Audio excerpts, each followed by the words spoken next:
Welcome to episode 3 of Revolutionary Rich Season 2.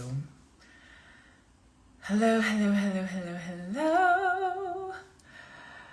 Today we are graced with the presence of a beautiful, honored guest who is coming on up with us to drop into one of the things that I think is a really important aspect of what this whole series is about, and also within the context of what is going on in your life, in your leadership, in your business, and how to be applying the exact wisdom that will be coming through in today's call, in today's session, into the way that you are relating to money. So I'm going to, hello, it looks like it's Joan Marie who is here right now, just popped up. I'm going to go ahead and let our guest come on in. We have Lou Clarke.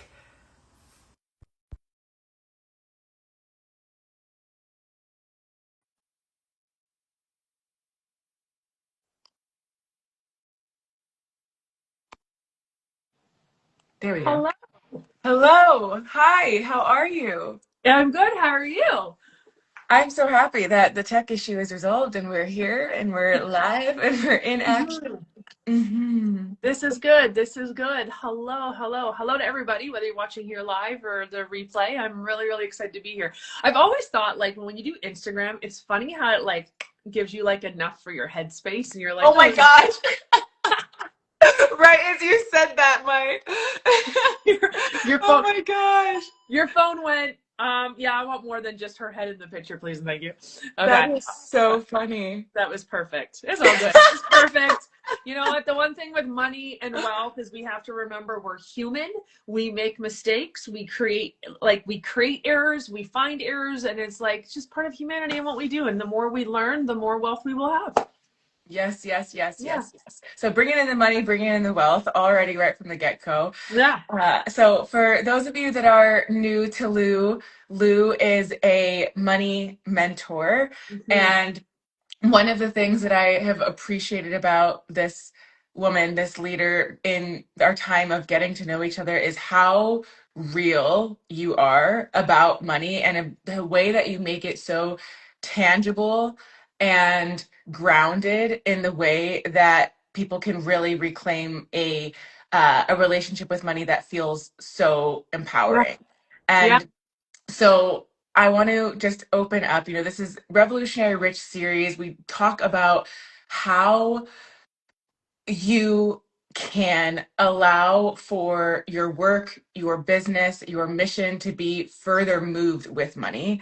Mm-hmm. And in my work, it's so much around the somatics, it's so much around the nervous system. And for you, I feel like the way that you talk about money is just so it's like it's complementary because it's like we need both and they Yeah. are all so intrinsically connected. And I know that you also have um like a unique history and story with money that has allowed you to be where you are now, and that also is like it gives people the insight and the like the connection I think that a lot of people don't really talk about Yeah. online. And Yeah. so let's just go ahead and start there. If you'd like to just share your journey with money that Mm-hmm. led you to be where you are now and why it shaped your current relationship with money. And then we can play and see where we want to go from there. Absolutely. Well, thank you for having me, Jasmine. This is so great. This is fun. So I'm excited for everybody's here. If you're here, stay here. Yes. Stay here. Whether you're watching the live or you're watching the replay, stay here because this is the moment that your entire life can change by taking one simple action. And I'm going to give you lots of actions today, but if you really want to shift your wealth frequency, is what I call it. If you really want to create a strong relationship with money, this is the call, this is the training, this is the live you're going to want to listen to. Because in 2006, now I'm dating myself, understand, this girl at the time of recording is 45 years old. I have a lot of people in my world that are like, 2006, I was 2. And I'm like, yeah, I could just, you're doing I'm watching you, you're doing the math already. But In 2006, I was 26 years old. I had, I was, I started my own business around the age of 15. It sounds weird, but like my mom was a bookkeeper accountant. My grandmother was a bookkeeper accountant. So why not just become a bookkeeper?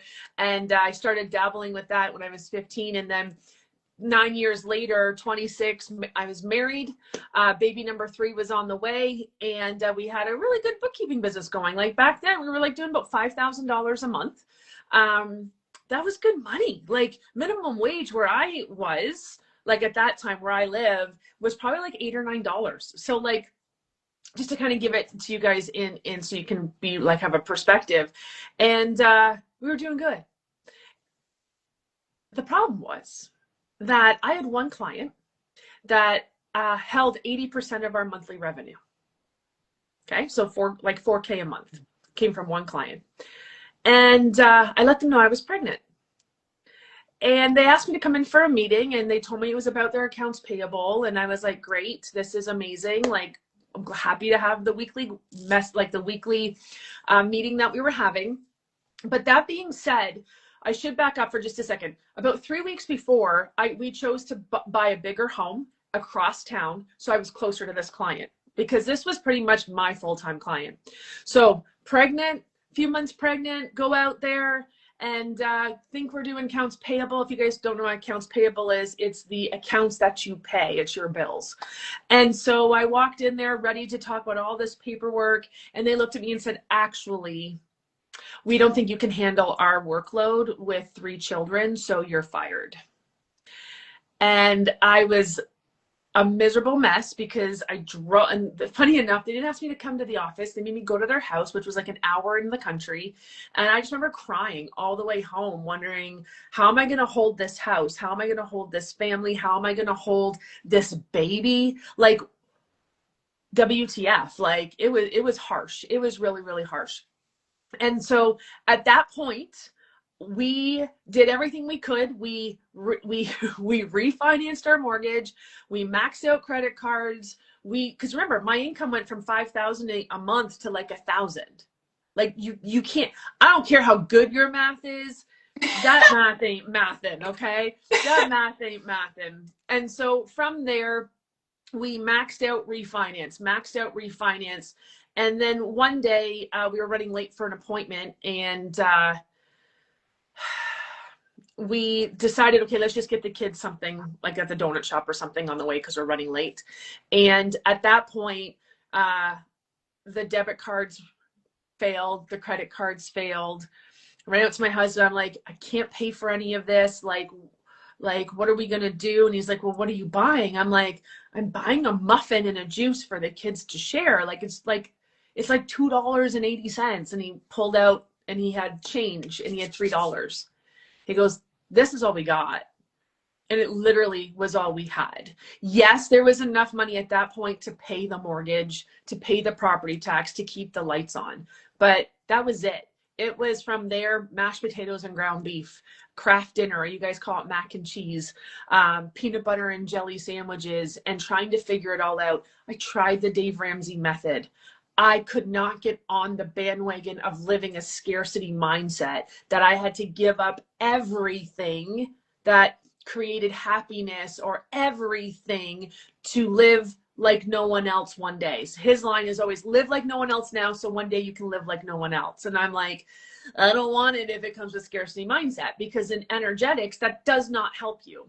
Paying off your mortgage and all your debt so that you can spend the last 5 years of your like prior to senior life is bullcrap. I'm gonna try not to swear. I'm a cusser big time, just so you guys know. Why not? You cuss around here. Okay, I just don't want to get flagged on socials, but hi Andy. And so from that space, I tried the Dave Ramsey method. We have here in Canada have Gail Vaz Oxlade method. I tried learning from Susie Orman. Those were the 3 bigs back, like the giants back then. And I'm like, this isn't working. I'm restricted. Like, money is supposed to flow. It is not supposed to feel restricted, and I feel restricted. Yes. And there's a lot, obviously, from 20 years ago I didn't know that I know now, and I could go back and do it differently and make things happen a lot faster. So I created my own system. As you guys can see right here, I got a couple piggy banks. I actually have a program we've resurrected. She's starting this in March, the piggy bank plan. I figured out how to master cash flow, the management of money, by using piggy banks. And so I perfected this. I continued with the bookkeeping business. We started to understand how money flowed, the energetics of money. We were introduced to The Secret. Just so y'all people, youngins out there, that was the woohoo of like the 2006, like the 2000s and 26, like 2000s and 2010s. That was the woohoo. But from there, I started to establish, like, wait a minute, if it works over here, can it work over here, like in the business? And we started just to really test the waters and really check out the strategies, and then dive into the mindset, and then dive into the energetics and the emotion. And then we hit our first 7-figure net worth 11 years later. It took me 11 years to figure it out. But from 2017 to 2021, we went from 1 million to 5 million, and we're continuing to grow. And now it's just happening faster and faster and faster. And so I never really realized, even as a bookkeeper, that I should actually have my money shit together. Like, I was the bookkeeper. I was bookkeeping everybody else's stuff. I was watching everybody else's finances, but I didn't watch my own. And it's because I didn't understand the cash flow part. So fast forward through all of those years, I started to then, with my clients, become a financial advisor. I became a CFO mentor. And now, like, one of the things I love doing is helping female entrepreneurs master cash flow. So many people talk about the energetics, which is great. And so many people talk about the strategy, which is great. But you can't make money, babies, if your two polar opposites are not playing in the sheets. You know what I'm saying? Like, you definitely need both. You need the energetics and you need the strategy and structure. And with that, you need the knowledge of the how to manage the money, how to have it flow. And like, even right now, I could ask anybody who is here. Andy's like, "Cuss Lou." I know. But anyone who's here, if I said to you, what are your automated expenses for the month? What do you automatically charge to your credit card every month? What's the dollar value? What's that look like? And people don't want to touch that stuff. It might mess with my energy. It's actually messing with your energy because you're not touching it. So the one thing that I love to do is I love to bring, because I am very energetic, I understand the flow of money. I see money. I see us, and I get a lot of visions too, by the way, like, hi, I'm Lou Clarke. I'm a cash flow strategist and I talk to dead people. That's how I should really, like, connect with the world, because it's very energetic. And Are you a medium? not publicly. Oh my God. Are you coming out right now as a medium? I feel so No one honored. DM me to ask me to talk to your dead grandpa. I'm not like, come on, we got to stay in a lane, right? Pick a lane, pick a lane. But I will say that there are times in my clients' work where, like, a dead relative will come through and want to give them a financial message. Like, 100% it happens. Wow. Yeah. So long story short, we went nearly bankrupt to multi-7-figure net worth, and we've grown from there. I went from bookkeeping to CFO services to really understanding its cash flow management. That is the actual issue in a lot of businesses, especially female entrepreneurs making under 7 figures. You just don't know how to manage it. So if I can tell you this, I have a client, she's been with me for 6 months. She asked me to look at her numbers. She's like, "Lou, can you go and look at my financials? Like, are we growing? Like, how are we doing?" Like, and the cool thing is she doesn't even know what to ask, but I know what she's asking, right? Because this is my world. This is what I do. And so I was like, yeah, let me go look. And so I went and looked, and I said, okay, we started in July. She's like, yeah. I'm like, January to June, your bottom line. So sales minus expenses is your bottom line, or your net profit, net loss. Okay. I said, your bottom line was negative 23%. What does that mean? It means that if she made $100, she spent 123. Okay. July to December with Lou in Cash Flow Mastery, she's plus. Did I do that right? Yeah, I'm like, where's my phone? Sorry, it's a moment. She's plus 14. Wow. I because of the work we do together energetically and strategically, we that the last 6 months of 2025, she increased her bottom line by almost 40%. What does that mean? She kept 40% more of her money. Like, where is that? Us women are like, look at how much I've made. Great, celebrate how much you made. I don't care. I don't know how much you kept. You know what's Yeah, how really much you impressive? kept and how much is growing and how much is expanding and how much you're allowing yourself to be held with. Yes. Mm-hmm. And for me, it's like I would rather hear that you made $100,000 this year and kept 30,000 of it than to hear you made $1 million and you have nothing left. Yep. I'm impressed Yep. by what you are keeping. I'm impressed by how you're managing it, because here's the one thing that I really understand about money. I believe I'm the sexiest Gru that my money minions have ever seen. So I share this. Despicable Me, the minions, the yellow guys that love bananas that wear jean overalls, right? The blue jean overalls. And Gru, the guy with the big bald head and the long nose. Like, I look at my money as minions, and what do I want to do with them, and how do I want to operate them, and what am I sending them out to bring back to me, and how do I reward them? And so when I started to realize that, like, I actually gave my money a virtual or like a visual, no, not virtual, but a visual like that's a minion. And I don't have any here. I have over there, I have some minions that sit on my desk, but it's important to me because I see every dollar now as an entity, not as something that just comes and goes. I understand money flows in and money flows out, but to me, every dollar is an entity. And what is the best use for that entity? Because the more you make your money feel safe, the more money you'll receive. See, women are always like, I see this all the time. I send out so many like questionnaires and everything, and I'm like, what's your number one thing with money? I want to be in control and I want to feel safe. Mm-hmm. Money does not give you control, and money does not create safety. These are false narratives that our energy can only put into words of how we actually want to feel. The thing is you want to master it. You don't want to have to open your bank account and panic. You don't Mm-hmm. want to be like, oh, let me check the credit card. Like, you want to be in a place of like, my money is coming to me. I know exactly where it's coming from. I know exactly where it's going, and I know how it's serving me. Mm-hmm. But you got to do the work in order to get into that. And a lot of women don't want to. They want to be in a space of like avoidance because they think that's better. But Mm-hmm. if you really want your money to, if you want more money to come to you, like you're a magnet, you're a money magnet, and you're magnetized the money to come with you, you got to make that money feel safe. Because what I believe is the more minions that I give missions to, the more minions or the more money that I put out in the world to bring me back the ROI, not only they bring me back an ROI, they bring me back their friends. Because I really see the money going, you need to come to Lou's world because she knows how to take care of us. She respects us. She works us. And if you were if it was if the money was a minion, it'd be like, and she feeds us really good bananas, right? Because that's what it's like. But I mean, there's an element of like always being in the energetics of money. But if you are not making in sales or stacking in cash in your bank account, the money that you want and you desire, it is a lack of knowledge, and it's also how you actually operate your cash flow. Mm-hmm. And it's easy to fix if you want to fix it.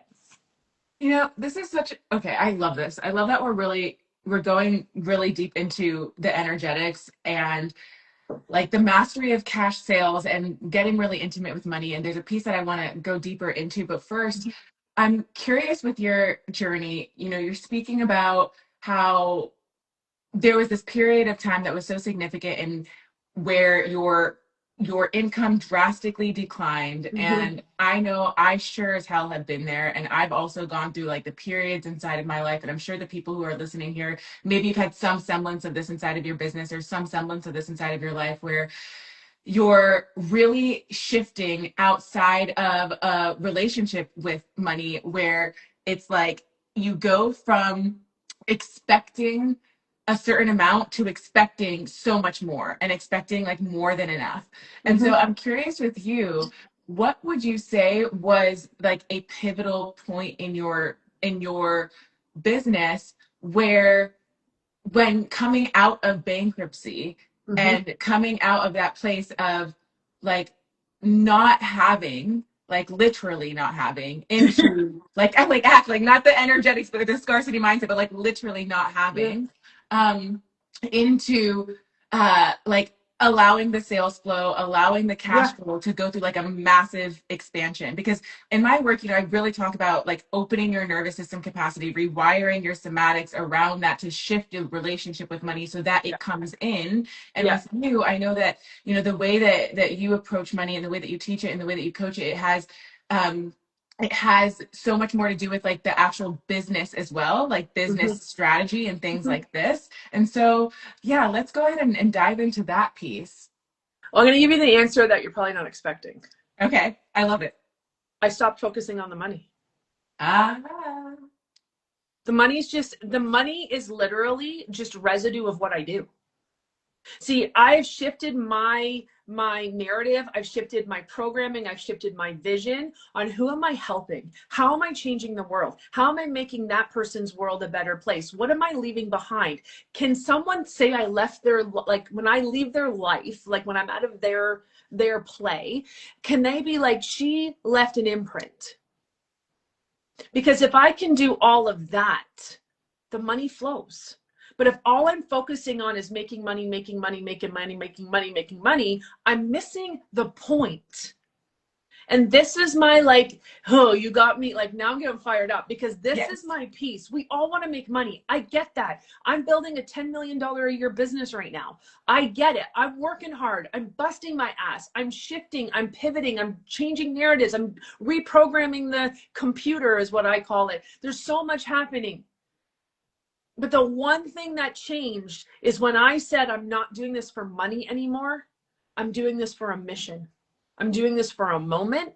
And I'm doing this because I want everybody who comes into my life to leave better, to leave stronger, to leave more financially situated. If they're like, if they want that, obviously some people come in and go, nope, don't want this. You're going to make me face shit I don't want to face. So, but in the end, I just stopped focusing on the money. And for someone who's so analytical, like give me the spreadsheets, I will spend eternity playing in spreadsheets. Like that is, I was on a call actually with one of my cash flow mastery clients this morning and I was doing spreadsheet work. She goes, I just love watching you in the sheets. I go, yeah, I get that a lot. Because they love to see how I manipulate and move and shift and like change things, right? That's the song, right? She's a lady on the street, but a freak in the sheet. Hi, I'm Lou Clarke. Excel sheets, Google sheets, everybody. Yada, yada. Okay. I've never heard sheets used in this way. I'm like having a moment. Oh my God, this is so good. But from that space, there's this element of like, I can get so analytical. And here's the piece. When because I weave in and out. Listen, we're not perfect. Our mindset, our energy, our nervous system, our thoughts, like we have things, we go in a direction, we just got to pull it back, rein it in and create the focus, right? Create the North Star. But with this, I've realized that the more I sit and try to analyze the sales and I try and analyze the money, the less I have. Why The is that? less I believe it's because I'm so focused on the money and not the mission. Mm. I'm in a place of like, how can I revolutionize someone's life? Now, hear me out. You want me to be your CFO for a year? It's nearly 6 figures. I have no problem charging, but I focus more on the delivering than the charging. Because what I have realized is the more women focus on, can I hit this number? Can I make this money? Can I make this number so that I can go online and say my business has made this number? Like, what are you like, what are you doing? What are you doing? How does that affect your legacy? How does that affect the next generation? How does that shift other people into their greatness? And I have no problem, like shout from the rooftops how much money you made. Like on our fiscal year end, which ends in June, we were at $954,000 in sales. And at the time I was with a great coach and she's like, are you going to go after the million, Lou? You've got 2 weeks. And I went, that feels like pressure. Why would I go after a million? And she's like, so you can go online and say like, I She's made a $1 coach of million. yours? Yeah, it's great. Like I Okay. understand what she was doing. Yeah, Yeah, it was yeah, a coach that I had. Yeah, it's all good. Like I'm not against it. I'm just yeah. like, but it was a conversation, right? It's the conversations that nobody in coaching talks about because it sounds weird. But like she was like, I'm like, well, why? And she's like, well, it's an accomplishment. You could post it online and da da da da da. And I was just like, hey Kim, and I was just like, no. And she's like, really? Why? And I said, because a million will happen organically when a million happens organically. I'm not about hitting a number so I can just celebrate, because I celebrate me every freaking day. If my life has come to a place where all I'm really doing is hitting sales goals so I can celebrate, I think I missed the meaning of life. And that's the part for me where I'm just in the element of, I don't focus on the money. Do I know how much money is in my bank account? Yes. Do I look at it once a week? Yes. Do I do my money date? I have this money date ritual that we do every single week. I teach it inside our membership, the Cash Club. And so do I do all that? Do I know my ins and outs? Yes. But if you ask me right now, Lou, how much do you make for February? I don't know. I'll tell you in March, because it's not important. As long as because I'll tell you why. It's not important because my bills get paid. My team gets paid. I'm stacking cash. My bank account grows every single month. Why does it matter how much I'm making? I'm not watching that on a daily because that's not my goal. My goal is to create a mission. My goal is to create a movement that eradicates entrepreneurial poverty. Do you know that 83% of the businesses in North America have no cash flow? Meaning money comes in, money goes out, there's nothing left. 83%. Wow, that's a high percentage. That's disgusting. You're in business to make money. Why are we not a good sounding board? Why are we not a good steward of the money? I'm so happy you brought in stewardship. I'm so happy you brought that in. How timely. One of the things we say inside of Pay Grow is being sexy stewards of money. Yes. And how big of an aspect that is to being revolutionary rich. And inside of my world, it's so driven by social impact. And so when you're bringing in this piece around, mission and serving this mission, and this mission being so much bigger than you, when I think about sexy stewardship and when we have these conversations, it's like, how is money supporting you to serve your mission ultimately, right? And allowing us to be more resource inside of our bodies, inside of our lives, inside of our leadership, so that as we show up for the work, we feel replenished. The work is life-giving, and I call it regenerative wealth. I have a program called Regenerative Wealth where we're really, for the relationship, and that's why I love that you brought in the relationship when I was reading what you wanted to be dropping into today. The relationship with money, where it feels easeful and it feels pleasurable. It doesn't mean that there aren't times where it's like, oh, this is sticky, this is challenging, and I'm moving through a contraction, or I'm having a trigger, or I'm having some kind of activation. But it means that there's a baseline of wild overflow. I call it wild overflow. My wealth mind is wild overflow, and we do money dates as well. So when you told me about your money dates, I was like, I love this, because I have money dates as such an integral part of my life, and an integral part of my clients' lives and in our community, to get intimate. And the intimacy isn't from this place of what I'm hearing from you. It's like, there's a difference between, of course, having an ancient attachment where you're like looking and you're having this clingy energy around it, or where there's a fearful or avoidant attachment where you're like not even looking at all. It's like, I can't look at this. Can you look at this for me? Right? That's one of the things that I was picking up from you. Versus where it's like, okay, I can have a secure attachment with my money and have this intimacy, and we go into money medicine ceremonies and like actually feel the depth of how supported I am in my mission, in my service, in being able to show up for my movement. Then allow for that to really be the driver of this next level of stewardship, of feeling wildly overflowing and being the one who can hold and grow and circulate money in the places that it's going to create the most impact. And that is the difference between being what I think of as rich, which can feel, I think this is my own, I guess you can call it a judgment, but I don't think there's anything wrong with judgment. That's just my own personal perception of it. But the difference between being rich, what could feel like empty or unsatisfying or dull, because some of the people who come into my world who already made seven figures or already made multiple seven figures, but I'm like not even fulfilled, or I'm not even satisfied, or I have this relationship with money where I'm like, I just don't, like, it's not what I want it to be, because I was expecting it to be something else, because the way that I got here is not the way that I want to get to where I want to go, right? And so in the shifting of that and the rewiring of that, for me, it's from a nervous system standpoint. For you, I feel like it's that, and it's also really focused on the like the mastery of the way that it's being managed Yeah. and the way that it's also operating within the business. And I'm really interested to hear, and I think that our listeners would also really receive from this, like how you have, as a steward of money, how you have evolved in the impact that it has created. Like when you say, it's about the mission. And for Yeah. me, social justice is so near and dear to my heart. And so I have had an even stronger fire up my ass with everything that's been happening in the Yeah. world right now, especially, globally, especially in the US. Hmm. And we see what happens when money is in the power of Yeah. evil, of greed, of hoarding. And then we see what happens when money is in the hands of women. We see what happens when money is in the hands of women of color, of those that have been historically and systemically, marginalized or have been cut off from access of resources. And when good-hearted women who are mission-driven, we are able to, be stewards and sexy stewards of money in a way that gives us life and that allows for life to then be more supported for humanity. Yeah. There's this direct correlation to our own, I think, on a spiritual level as well, of course, and a Hmm. soul level and a heart level. It's like, oh, I'm living on purpose. I'm living like in my dharma, or I'm living in alignment with something that's so much bigger than me. Actually, for me, I'm getting a little emotional. For me, it's like it brings me closer to God.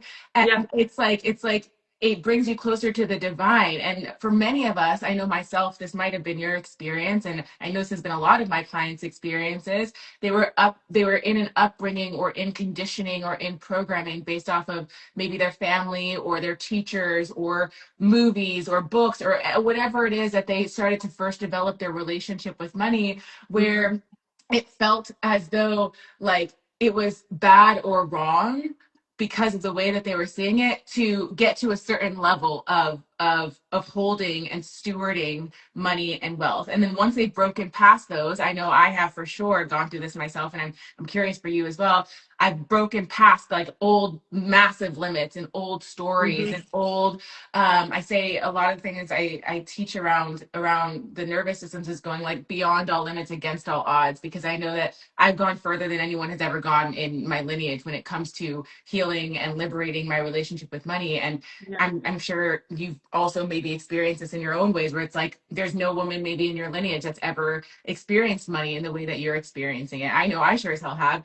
And Hmm. so in that relationship with money, it's like, wow, it brings me closer to spirit. It brings me closer to God. It brings me closer to something so much bigger than me when I know I'm being trusted to Hmm. serve with Yeah. this support and with this resourcing, and to like really be able to create the most impact I possibly can in this one life with this one body with the humans that I'm meant to support in that. And Yeah. so I'd love to get into that with you in terms of like the impact, like the social impact that you have been able to create, and maybe some bits, like I call them wealth drops, some wealth drops that you have Yeah. around that for those of the people that are here now or who are watching the replay.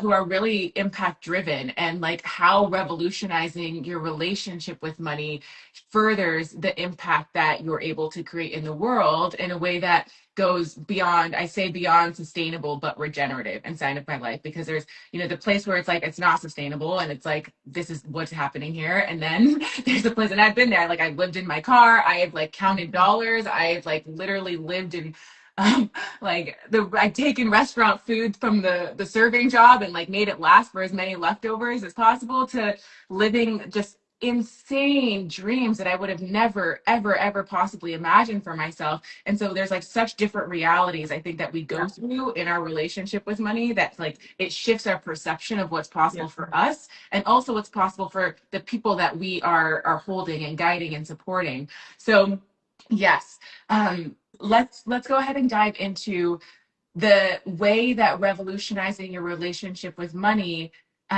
directly has impacted for you, your impact Hmm. in the world. And then for people who are at this place, maybe they're at this place where they're emerging into multi six figures, or they're emerging into Yep. seven figures, or they're emerging into multi seven figures. Because there's also so many people that are like, wow, I've I've learned how to master money, but I don't actually feel connected to the impact, or I actually don't know how to steward this in a way that feels like it's deeply fulfilling or meaningful for me in my Yeah. life. And that's a Yeah. lot of what I get into with my clients too. It's like, okay, well, now let's allow for the way that you're holding this or the way that you're letting it out to like actually be more life-giving and pleasurable for you.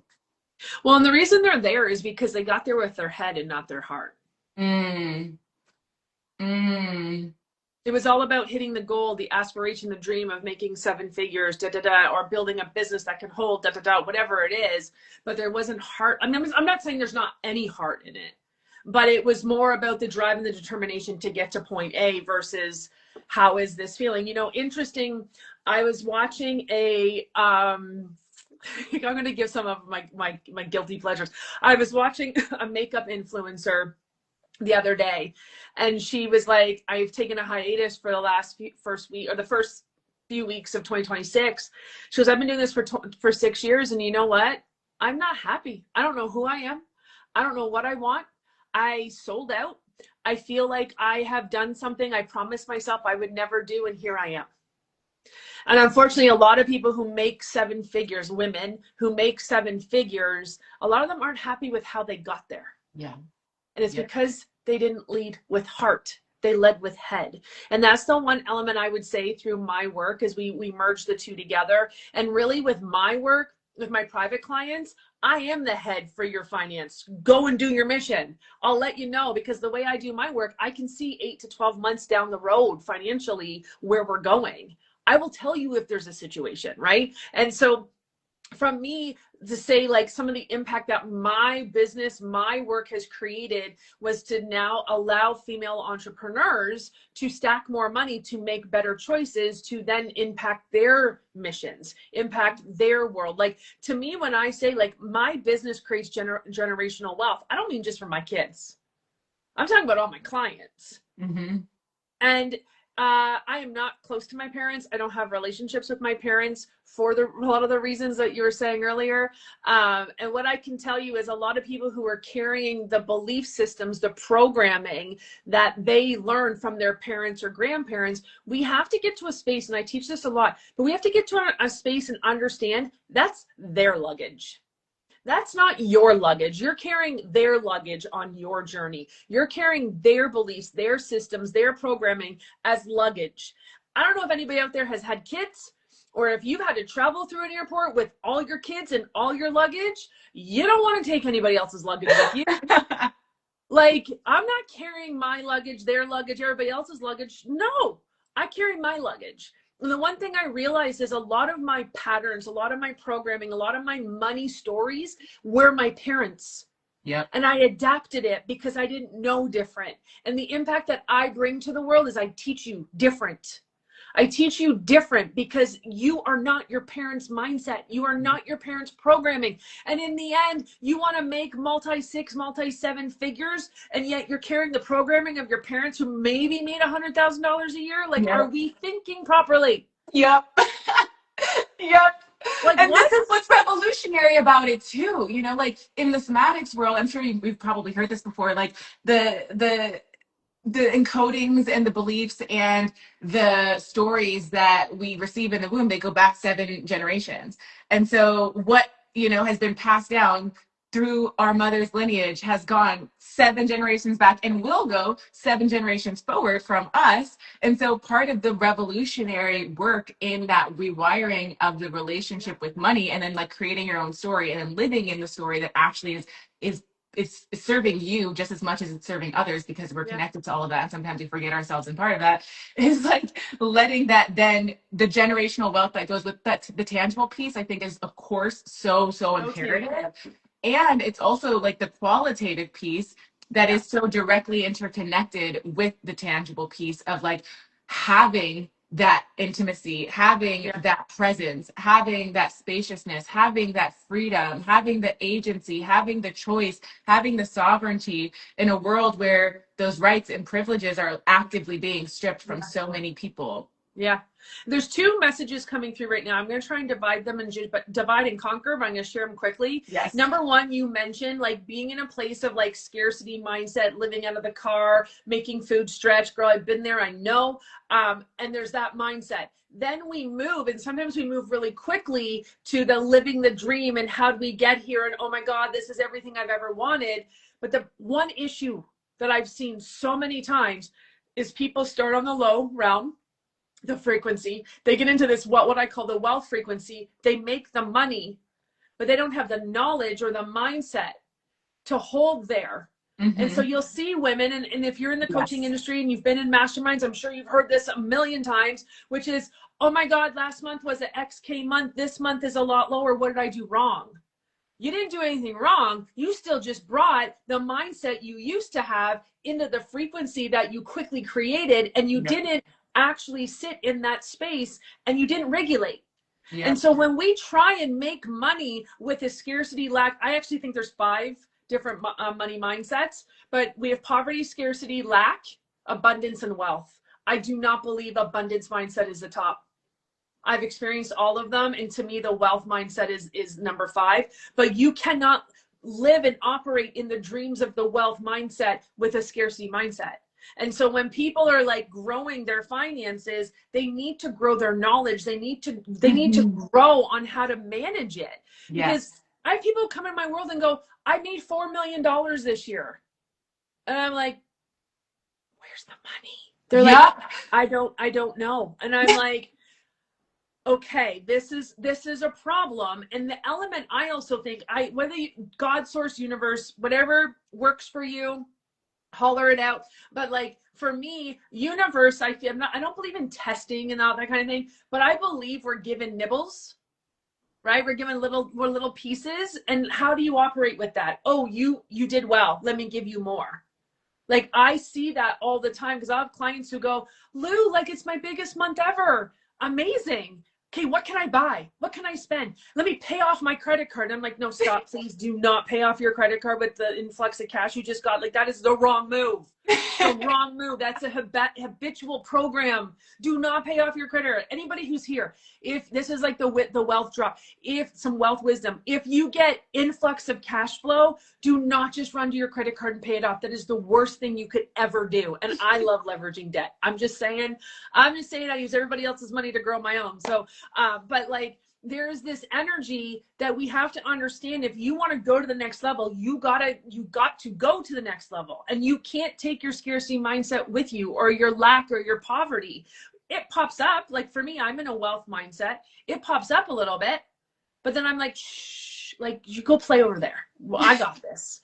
Like literally that's how I talk to it. But in the end, I feel like women are meant to hold a lot more wealth. Yes. I believe women are the forerunners in this world, in this time.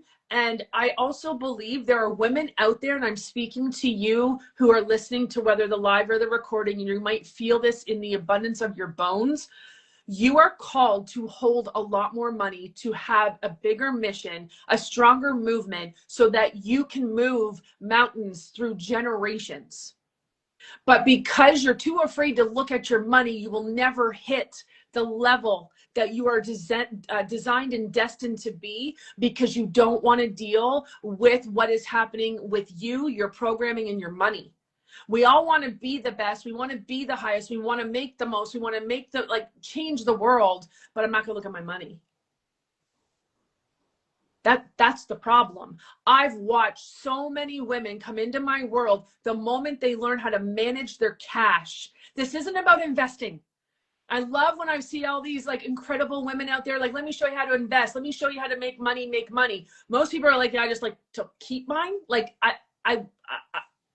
you're talking about me making 10x or making 10% over, every year for 30 years.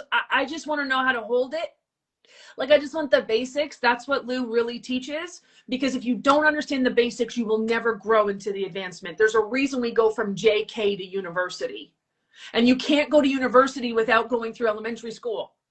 And one of the main issues that people are not holding the leadership and the levels and the ranks and being the forerunners in this world, in this moment, Mm. is because you don't want to look at what's happening behind the financial curtain.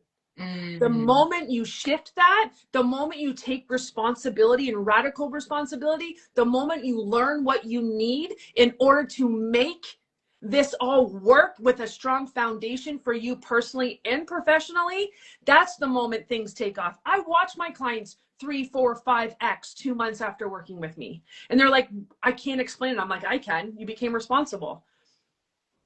Mm-hmm. Become Mm-hmm. responsible. The amount of people out there don't even, like, you know your sales. When was if you knew your expenses as much as well as you knew your sales? It's a lack of knowledge, and people are they're afraid to learn. Why? Because it means you have to shift something. It means that you might have to not drink Starbucks every day, not pay the $10 million coach every single day. Something might have to give. And we are a society that truly likes instant gratification. Your gratification comes from living in your mission to change the world, not from selling more stuff, not from just checking the boxes on how much sales you've brought in. Tell me how much money you've stacked. Tell me how you've paid for something that helps somebody else. Tell me how you check your expenses every single month to make sure money isn't going in the wrong direction. That's the conversations that need to be had with wealth. And they're not, because all we want to do is how much money can we make? And here's the thing. And I'll throw it back to you. This is nobody's fault. It's not my fault. It's not your fault. It's not anybody's fault that's watching this. This all comes from a place of social media, of Hollywood, of all the places that say having XYZ, having the car, the Ferrari, the airplane, I love the Kardashians, by the way.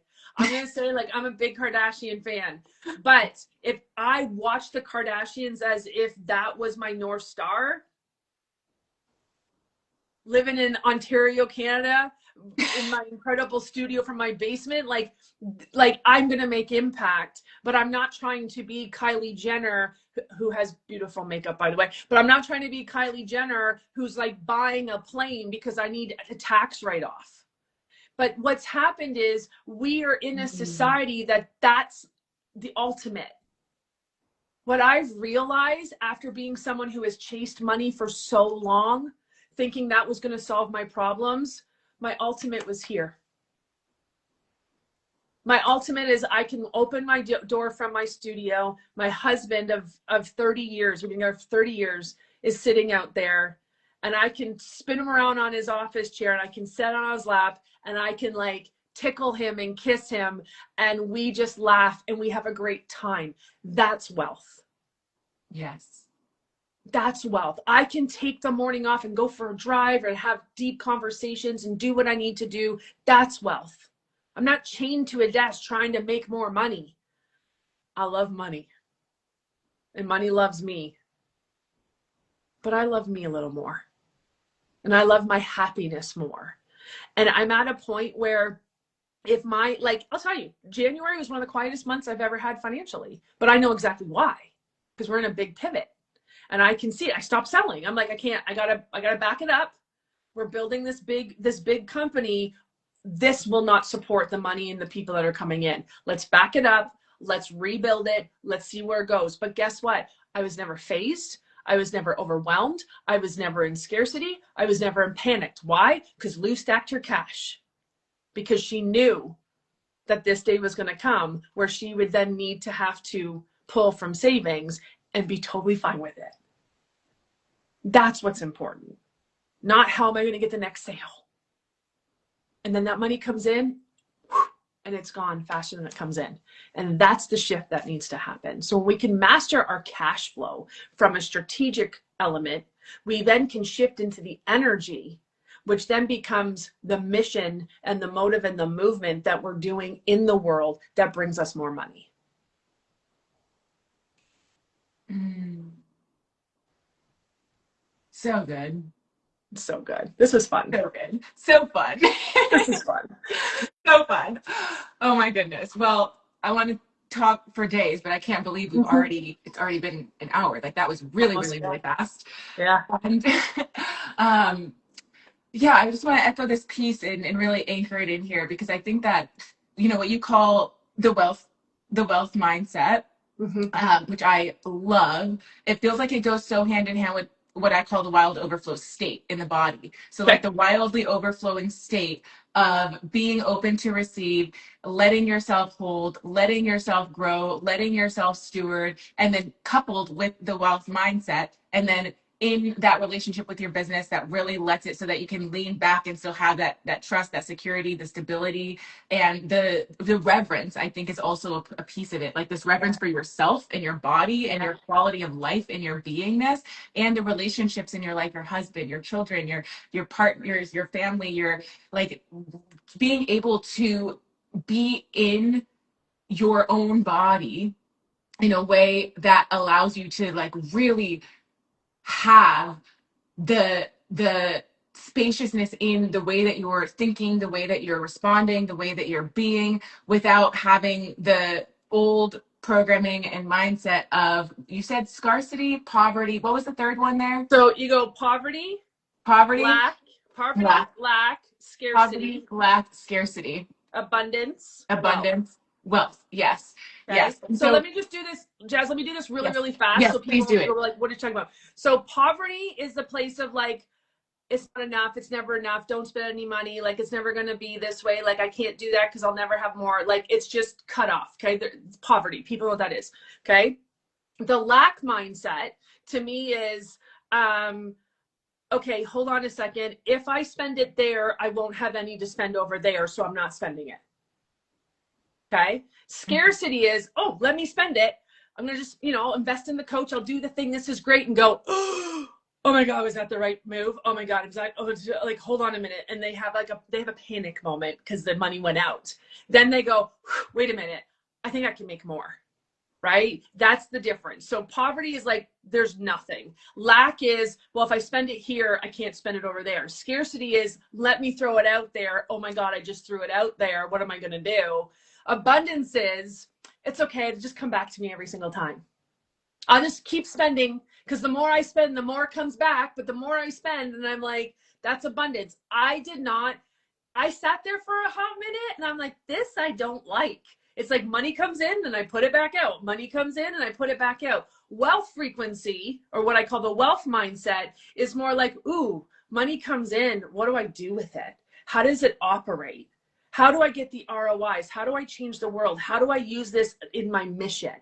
And it's more of like an intellect, it's energetics, but it's more intellectual. Like the money comes in. Where is the best place for this to go? How do we hold this?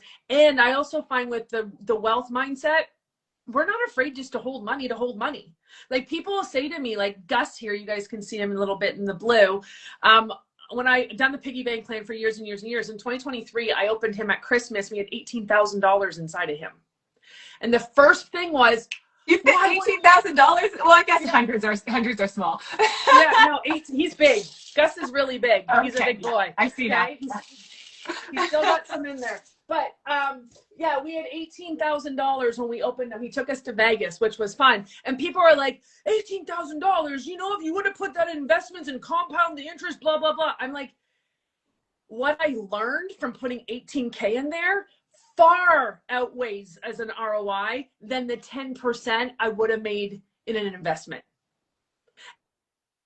Wealth. We understand that we can sit on money and it's not making anything. To me, that's not wealth. I want my money to make money, but it's okay if money, like I always have 20 grand just sitting in the bank account. People are like, you're crazy. I'm like, no, it feels good. I would rather feel good and have that 20K in my bank account than to put it somewhere and it make me money that now I'm checking to make sure it's making me money. Like, everybody's their own thing. You can do it however you want. But like if you want to create safety with your money, then you've got to be a place where you feel safe running it and owning it. But like you got to there's five. I've been through all five. I've been through all five mindsets. And sometimes I'll go from wealth to abundance. Sometimes I go wealth to scarcity. I never go to these two. These two are like bankrupt Lou. We don't go there anymore. But there are times where I'm like, oh my God, I put that out there. Like, is this okay? Lou, shut up. Like, I literally am like, shut up. It's fine. You're fine. It's all fine. It's fine. Not like it's fine. It's fine. It's fine. It's fine. But I'm like, you're fine. This is what we do for the next thing. This is what we do to get to the next level. And talk about impact. Like, I want to learn Facebook ads. My team wants to learn Facebook ads, not hire someone to do it, because I want my team to be wealthy and to feel wealthy. So now we're investing in a mentor who can teach us Facebook ads. We're going to create impact to so many people globally by just giving out free resources everywhere, just to maybe spark something that goes, maybe money could be different for me. And if I do that, then my mission has been created. That feels good. Mm. Mm. Thank you for bringing us into the breakdown of the five again in the way that you see it, the way that you teach it, because it's it was coming through for me and what I was wanting to really anchor in. And I love that you brought us like full circle here, because one of the first people, I don't know if you've ever read Rich as Fuck with Amanda Frances, but that was like one of the very, very first money books that I read years ago. And it was actually during that period of my life where I was very much shifting my own nervous system and my own relationship with money out of like that scarcity, when actually I'd already been at a place where like I was having the highest cash months I'd ever had in my life, in my business, but I was very much like living between scarcity and abundance. And one of the things that I really appreciate about her, and still do, I got to see her live, was her talking about like, she's like, and this is, multi, I don't know how many million she has. She's like, oh yeah, scarcity happens like normally. Like scarcity is something that I experience, and that's like, I see it and I feel it. And so it's like, I think a lot of people, like even who have a lot of wealth, like, or have a lot of money, like there might be this kind of like stigma or shame or different kinds of ways of like wanting to disconnect from the realities of being a human, when that's also so programmed within our society, like in dominant culture. Like it's in dominant culture, it's so used to operate from scarcity no matter how much money you have. And then once you get to the place of like operating from a place of abundance, then it's like the upgrade. And I like to think of it as nervous system upgrades, like as well, of upgrading into the experience of wealth, and like being in the wealth frequency, as you say, and then being in what I call the wealth overflow state. And then also noticing that the scarcity or any sense of like lack or any of those like states or those frequencies, like they're actually normal at any level, and we are able to shift them, we're able to alchemize them, and we're able to choose a new state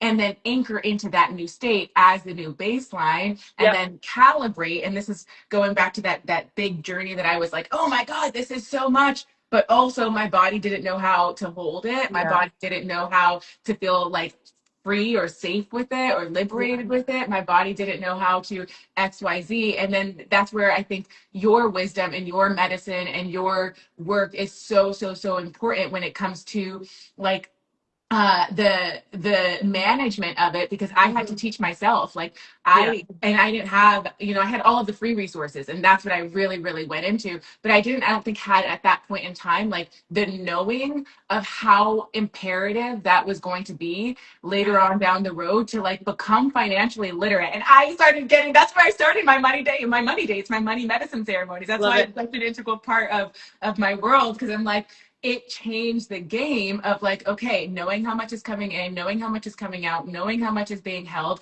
And then how do you feel in your body as you're calibrating and regulating to this level of wild overflow. And then when you get here, and then it's like, okay, I'm open and I'm welcoming more because I feel really like good in this, even if that's not all the time, it's a primary state. And that is one of the pieces I think that makes us as entrepreneurs, as change makers, as visionaries, revolutionary rich.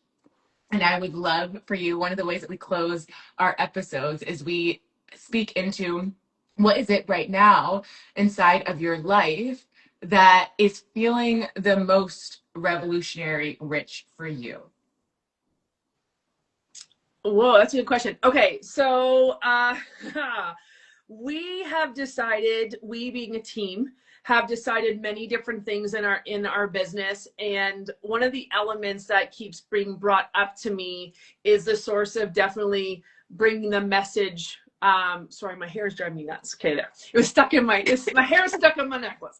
But is to bring the message, the mission, and the movement further and beyond. But looking at how, like, just when I look at how I built basically $1 million a year business, and I'm like, I don't even know how that worked.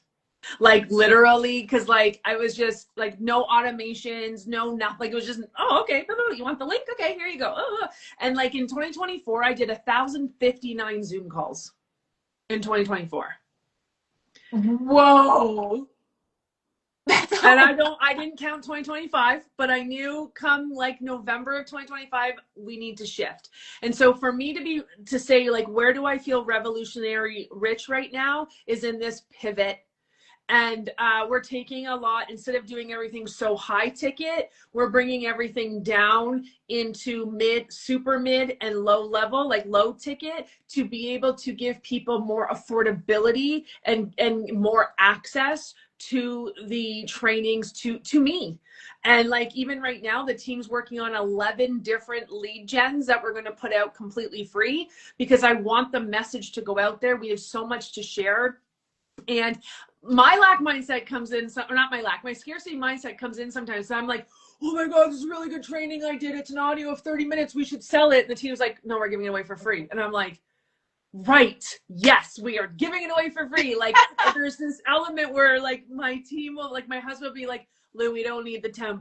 Like, I'm like, you might not think you need the $10, but I want the $10, right? And he's like, no. It's about touching more people. And I would say the other place so the pivot, number one, shifting from so much just selling high ticket to being like my Cash Club membership. It's for female entrepreneurs who want to make, master, and multiply their money. It's $88 a month and there's no commitment.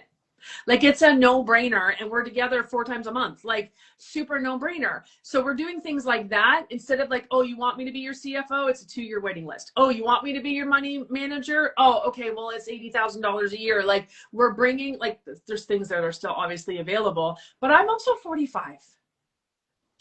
I don't want to work 80 hours a week anymore. I don't want to, like I've been doing, 80 hours. like I'm just saying, like I've been working since I was 15. I never stopped. While we were getting through this whole bankruptcy thing, I worked 2 companies. I had 2 companies, and one would be 9 to 5. The next one would be 8 to 2, Sunday through Thursday. Like I've put in the work. She's tired. She wants the systems to work for her. So one of my revolutionary rich pieces is like automations. We're falling in love with automations. We're falling in love with cross-platforming. With one push of a button. We're falling in love with like my studio. I feel so rich just sitting in my studio and having a platform. Girls got, you can't see it here, but I got a big mic. Like I got things. This makes me feel rich. This is the rich. This is the element, because I know the message can go further, because I've chosen to shift how the business is currently situated and how the business operates.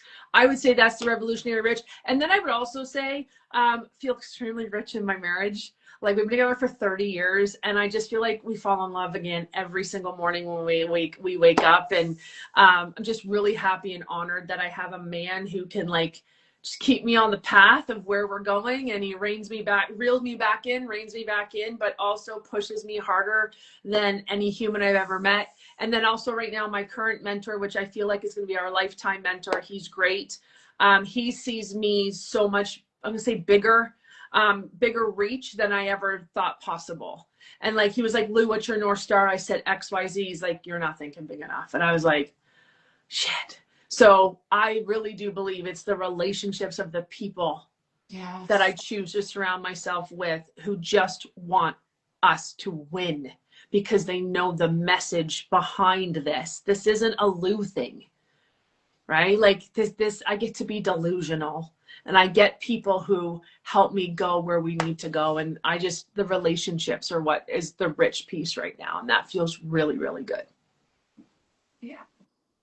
Thank you so much for sharing. You're welcome. Thank you for having me. Yes, this has been such a pleasure. There's so many really juicy bits in here for everyone that got to drop in with us live. Thank you, thank you, thank you for being here. I think some of you stayed the entire time, which is amazing.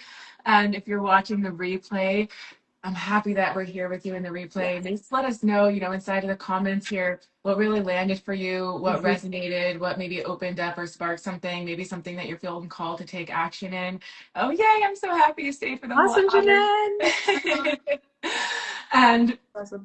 yeah, it was just such a great conversation. Thank you, Lou. You're And welcome. this is our third episode of the series of season 2. So we have our next episode of the Revolutionary Rich series coming up on Monday. So if you haven't yet joined, through the official link, you'll get this replay directly sent to your inbox. So you can watch it as much as you want. You can watch the replay of this, and you'll be able to tune in to our upcoming episodes for this next week of season 2. Thank you, thank you, thank you. You're I'm so blessing. welcome. And for anybody who's watching, I am me in my DMs. Yes, we have a many chat, but I am me. That's all in my DMs. So if you want to come in and shoot the shit and spill the beans or give the ahas, please feel free. My DMs are open. I'd love to hear from you. Yes, yes, yes. Shooting the shit. Yeah. We got you the cuts. All right. Thank you so Okay. much. See you Bye. later.